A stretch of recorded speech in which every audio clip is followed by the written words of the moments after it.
दोस्तों आज हम बात करने वाले हैं डीमन स्लेयर सीजन 4 के पहले एपिसोड के बारे में। सीजन 4 के पहले एपिसोड में हमें विंड हाशिरा सानेमी और सरपेंट हाशिरा ओवानी को दिखाया गया है। दोनों को एक मिशन पर भेजा जाता है। गांव के लोगों को डीमंस उठाकर एक पुरानी हवेली में छुप जाते थे। जब दूसरे डीमन स्लेयर्स उनको फॉलो करते थे तो उन्हें कुछ भी नहीं मिलता था। इस बार जब सानेमी और ओवानी उस पुरानी हवेली के पास पहुँचते हैं तो उन्हें एक डीमन दिखाई देता है जो कि एक औरत को उठाकर भाग रहा होता है। इसके बाद दोनों हाशिरा और दो डीमन स्लेयर उसका पीछा करने लगते हैं। वो डीमन भागता हुआ सीधा हवेली के अंदर घुस जाता है। डीमन के पीछे पीछे डीमन स्लेयर भी हवेली के अंदर घुस जाते हैं। हम देखते हैं कि पूरी हवेली डीमन से भरी हुई होती है। एक एक करके सभी डीमंस हमला शुरू कर देते हैं, पर सानेमी और ओवानी सभी डीमंस को एक एक करके काटना शुरू कर देते हैं। हाशिरा के साथ आए हुए डीमन स्लेयर बहुत ही कमजोर होते हैं और बड़ी ही मुश्किल से डीमन के सामने टिक पा रहे होते हैं। ये देखकर ओवानी कहता है, तुम दोनों वापस चले जाओ, मैं सानेमी के साथ आगे बढ़ूंगा। सानेमी कहता है, वैसे भी अगर तुम लोग यहाँ रहोगे तो हमारे लिए और भी परेशानी होगी,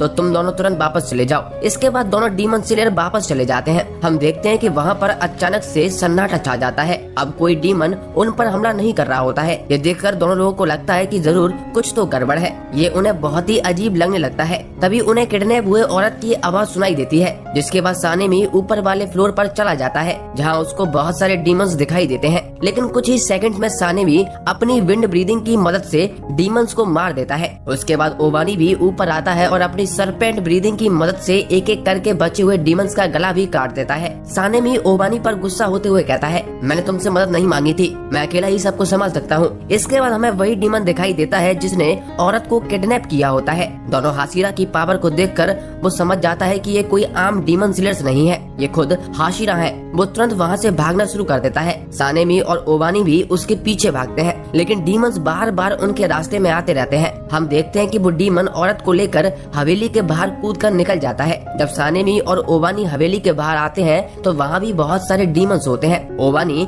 सानेमी से कहता है, तुम उस औरत के पीछे जाओ, मैं इन सबको यहाँ रोकूंगा। इसके बाद वो अपनी सरपेंट ब्रीदिंग का थर्ड फॉर्म यूज करता है और सभी डीमंस का सर काट देता है। हम देखते हैं कि सानेमी भी उस औरत को बचाने के लिए डीमन के पास पहुँच जाता है, पर उसके पास और भी बहुत सारे डीमंस इकट्ठा होते हैं। सानेमी भी अपनी विंड ब्रीदिंग का फोर्थ फॉर्म यूज करता है और एक ही शॉट में सभी डीमंस को मार देता है। ये देखकर डीमन डर जाता है। वो सानेमी से कहता है, अगर तुम्हें ये औरत इतनी ज्यादा पसंद है तो ले ले ले ले। ऐसा बोलकर डीमन औरत को नीचे फेंक देता है। तभी ओवानी उस औरत को पकड़ लेता है। हम देखते हैं कि वो डीमन हवेली की छत से नीचे कूद जाता है। सानेमी और ओवानी भी उसके पीछे कूदते हैं, लेकिन जैसे ही वो नीचे कूदता है उन्हें एक अजीब सा दृश्य दिखाई देता है। उन्हें अपने चारों ओर एक नया कैसल दिखाई देता है जहाँ चारों तरफ रोशनी होती है और पूरी जगह डीमन से भरी होती है। ये मुजान का इन्फिनिटी कैसल होता है। सानेमी उस डीमन को मारने की कोशिश करता है, लेकिन कैसल अचानक से गायब हो जाता है। दोनों यहाँ कुछ समझ नहीं पाते।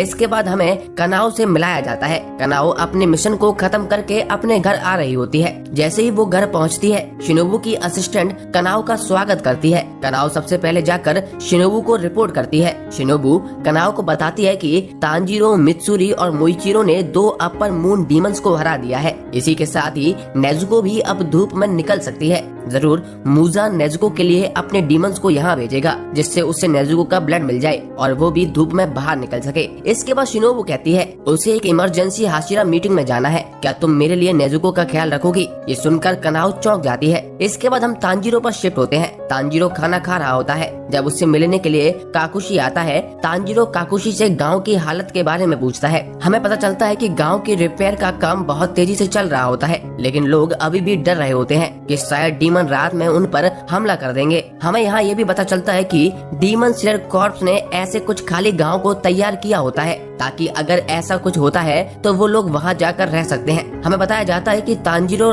7 दिन तक बेहोश था। काकुशी उससे पूछता है, 7 दिन बेहोश रहने के बाद क्या तुम सच में ठीक हो? तांजीरो खाना खाते हुए कहता है, हाँ मैं बिल्कुल ठीक हूँ। मिस कानारोजी ने मुझे बताया था हमें बहुत खाना खाना चाहिए क्योंकि खाने से हमें ताकत मिलती है। यह हमें काकुशी से ये भी पता चलता है कि दोनों मित्सुरी और मोइचिरो 2 दिन में ही होश में आ गए थे और दोनों ने तीसरे दिन से ही काम शुरू कर दिया था। काकुशी कहता है, लगता है तुम भी धीरे धीरे उनकी तरह बन रहे हो। ओ हाँ, वैसे तुम्हारी छोटी बहन के साथ कुछ अजीब हुआ है ना? मैंने सुना है कि वो अब सूरज में बाहर जा सकती है, क्या ये सच है? इस पर तांजीरो कहता है, ये सच है, पर अभी कुछ अच्छे से नहीं कह सकते। हम अभी श्योर नहीं है कि नेजुको पहले की तरह इंसान में ट्रांसफॉर्म होगी या फिर डीमन में बदल जाएगी। काकुची कहता है, क्या लेडी शिनोबु इस पर जांच कर रही है? इस पर तांजीरो गलती से लेडी तमायो का नाम ले लेता है, पर बाद में उसे छिपाने की कोशिश करने लगता है। आगे काकुची कहता है, पूरा demon slayer Corp high alert पर रखा गया है और आज सभी हाशिरा की एक मीटिंग भी बुलाई गई है। इसके बाद हम सभी हाशिरा मीटिंग पर शिफ्ट होते हैं, जहाँ पर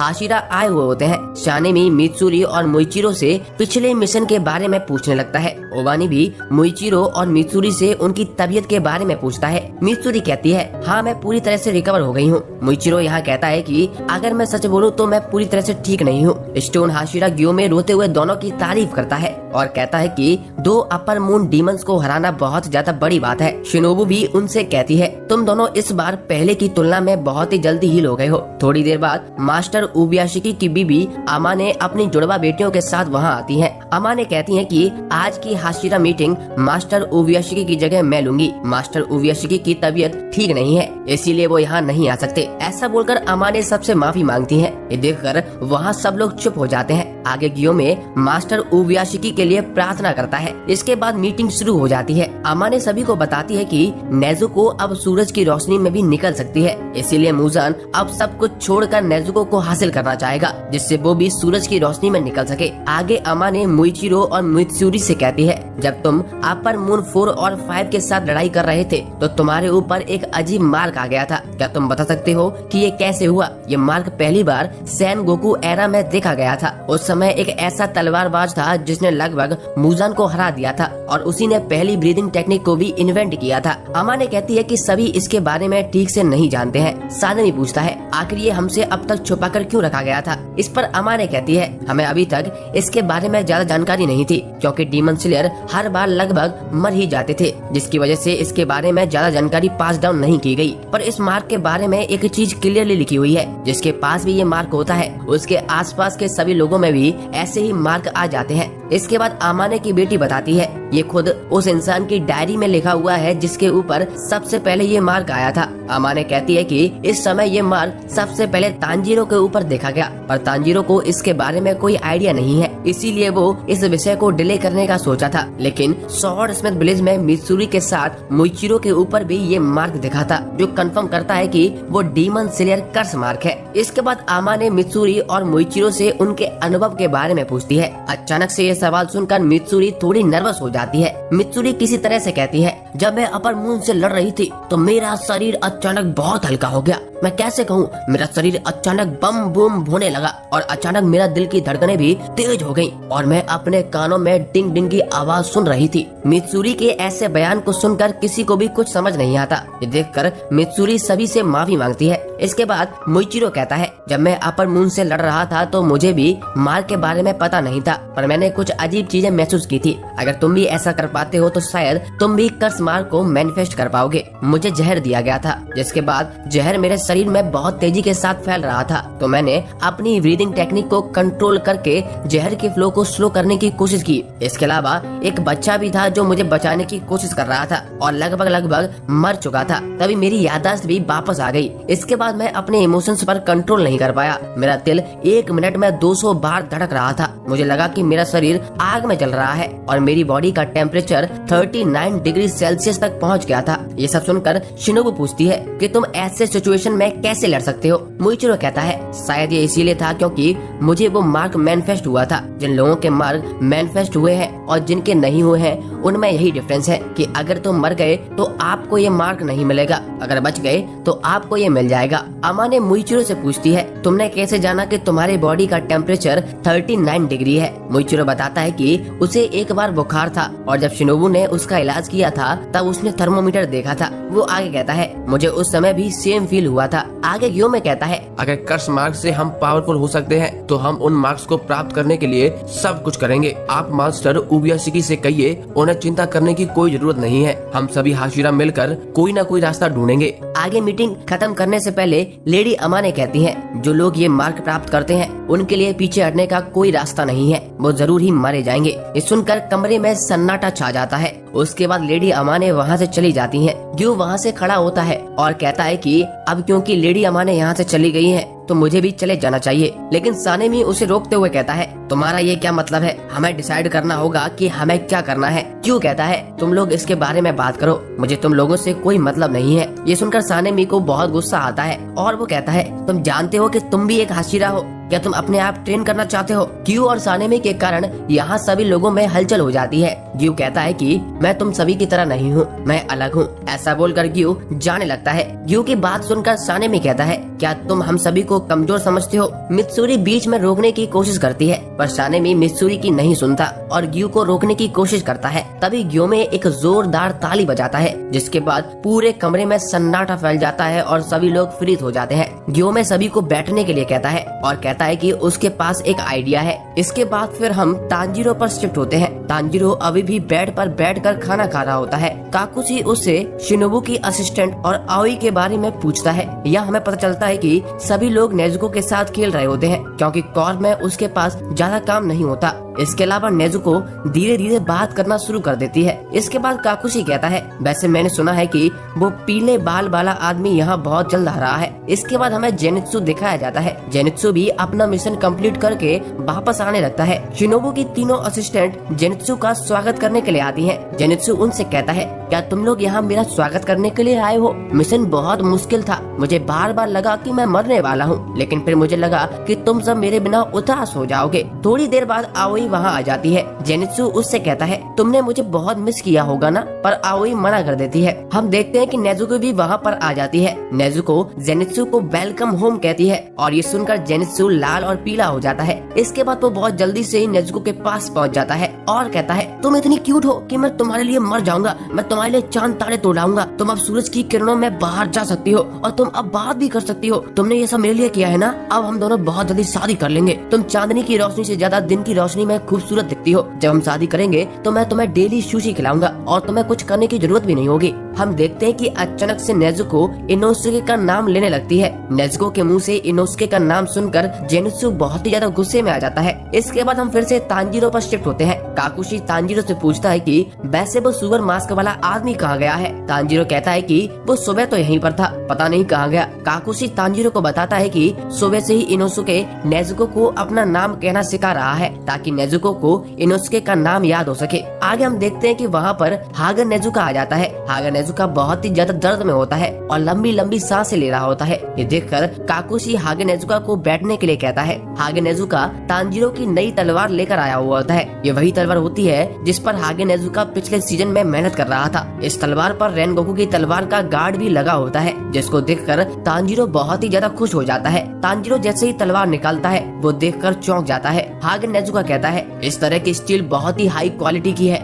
इसका मालिक जरूर एक बहुत स्ट्रॉन्ग तलवार बाज रहा होगा। हमें उस तलवार के ऊपर शिले लिखा हुआ दिखाई देता है। हागे नेजुका बताता है कि जिसने भी इस तलवार को बनाया होगा उसका एक ही गोल था, डीमंस का खात्मा, इसीलिए उसने तलवार पर अपना नाम तक नहीं लिखा। ये तलवार बहुत ही पुरानी है। उस समय डीमन स्लेयर्स में रैंकिंग सिस्टम नहीं था। आज के समय में केवल हाशिरा की तलवार पर ही ऐसा लिखा होता है। तांजीरो कहता है, जब मैंने पहले इसे यूज किया था तब तो इस पर कुछ और लिखा था। ये सुनकर हागे नेजुका गुस्से में आ जाता है और कहता है, मैंने तुम्हें बताया था कि मेरा काम पूरी तरह से खत्म नहीं हुआ है, लेकिन तुमने उसके बाद भी इस तलवार का इस्तेमाल किया था। काम खत्म होने से पहले धन्यवाद करो और मेरी चोट अभी तक ठीक नहीं हुई है, वरना मैं तुम्हें जिंदा नहीं छोड़ता। आगे तलवार देखकर हागे नेजुका वहाँ से चला जाता है। हम देखते हैं कि गेन्या भी तांजीरो के बगल में बेड पर सो रहा होता है और शोर की वजह से वो उठ जाता है। तभी अचानक से विंडो तोड़कर एनोस के अंदर घुस जाता है। लेवल सबके निकलेंगे, लेकिन निकलेंगे उन्हीं के जो एंड तक खड़ा रहेगा। इनोस्को को ऐसा देखकर काकुशी और तांजीरो दोनों हैरान हो जाते हैं। दूसरी तरफ गेन्या सोचता है, मैं ऐसे आराम नहीं कर पाऊंगा,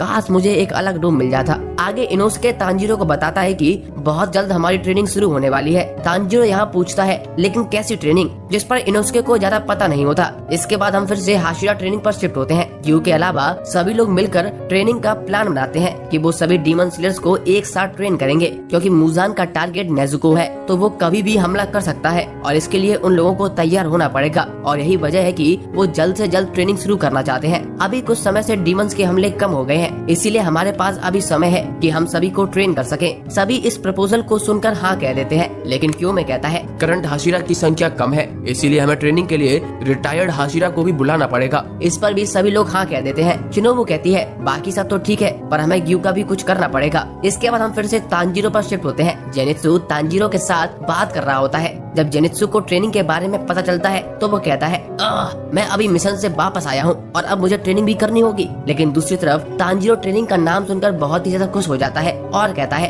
अपने सीनियर के साथ ट्रेनिंग करके हम और ज्यादा स्ट्रॉन्ग बन सकते हैं। ये देखकर जेनित्सु तांजीरो पर गुस्सा हो जाता है। वो तांजीरो का सर काट लेता है और कहता है अगर तुमने दोबारा ऐसा बोला तो मैं तुमसे दोस्ती तोड़ दूंगा। वैसे भी तुम्हारे लिए ये अच्छा है कि तुम यहाँ अपने हाथ और पैर तोड़ कर आए हो, इसीलिए तुम बेड पर आराम कर सकते हो, लेकिन यहाँ मुझे ट्रेनिंग करनी पड़ेगी। क्या तुम समझते हो कि मैं कैसा महसूस कर रहा हूँ? ऐसा बोलकर जेनित्सु रोते हुए वहाँ से जाने लगता है। तांजीरो उसे रोकते हुए कहता है तुमने मुझे थंडर ब्रीदिंग की जो ट्रिक सिखाई थी उसकी वजह से मैं अपर मून डीमंस का सर काटने में सफल हुआ। इसके लिए तुम्हारा बहुत बहुत शुक्रिया। जब हम एक दूसरे के साथ रहते हैं तो उनसे चीज सीखते हैं जो हमारे लिए फ्यूचर में काम आती है, इसीलिए हाशिरा ट्रेनिंग में हम बहुत ही स्ट्रॉन्ग बन जाएंगे। तांजीरो की बात सुनकर जेनित्सु बहुत ही ज्यादा खुश हो जाता है। इसके बाद जेनित्सु खुशी खुशी वहाँ से चला जाता है। इसके बाद हम हाशिरा ट्रेनिंग पर शिफ्ट होते हैं, जहाँ पर साउंड हाशिरा टेंगेन खुद बहुत सारे डीमन स्लेयर्स को ट्रेन कर रहा होता है और उन सबको तेज दौड़ाने के लिए कह रहा होता है। लेकिन सब लोग यहाँ बीच बीच में रुक जाते हैं। सभी लोगों को इतनी ज्यादा ट्रेनिंग करता हुआ देखकर टेंगेन की तीनों वाइफ सभी के लिए खूब सारा खाना बनाती हैं और सभी को खाने के लिए बुला लेती हैं। ट्रेनिंग की वजह से सभी डीमन स्लेयर्स की हालत खराब हो चुकी होती है।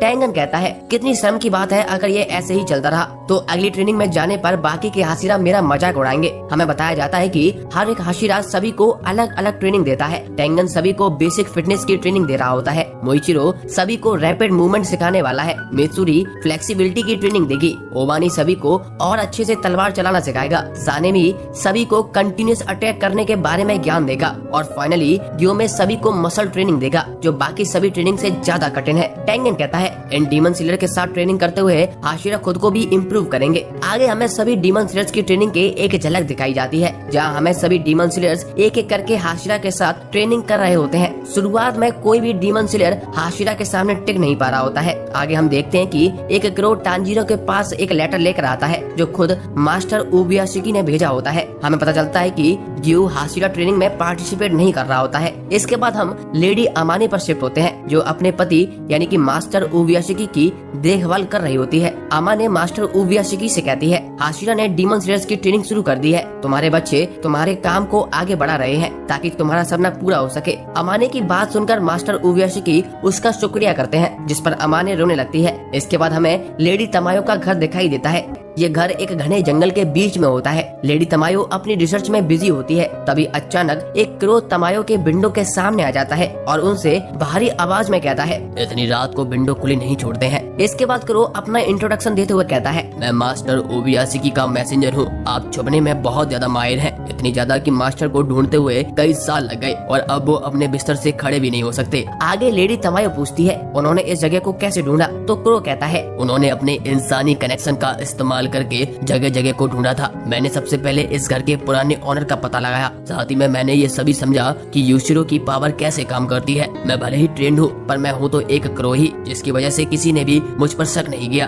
तुम चिंता मत करो, हम तुम्हें कुछ भी नहीं करेंगे। तमायो को अभी भी उबियाशिकी पर भरोसा नहीं होता। तमायो पूछती है आखिर तुमने यूशिरो के साथ क्या किया? तभी तमायो को यूशिरो के चलने की आवाज सुनाई देती है। क्रो कहता है मैंने कुछ भी नहीं किया है, चलो मैं यहाँ आने का अपना पर्पस बता देता हूँ। क्रो शिनोबु के बारे में बताते हुए कहता है हमारे डीमन स्लेयर कोर में भी एक लड़की है जो डीमन बॉडी के बारे में बहुत ज्यादा जानती है। हम चाहते हैं कि तुम हमारे साथ मिलकर नेजुको के ट्रांसफॉर्मेशन को स्टडी करो। ये सुनकर तमायो चौंक जाती है। आगे क्रो कहता है हम चाहते हैं कि हम एक साथ आएं और मुजान को हराने में काम करें, इसलिए तुम्हें ओबियाशिकी मेंशन में रहने के लिए हम इनवाइट कर रहे हैं। क्रो की बात सुनकर तमायो सोचती है कि आखिर वो एक डीमन है तो उबियाशिकी मेंशन में वो कैसे जा सकती है जो कि डीमन स्लेयर्स का घर है। ये सुनकर तमायो सरप्राइज हो जाती है और इसी के साथ ये एपिसोड खत्म हो जाता है।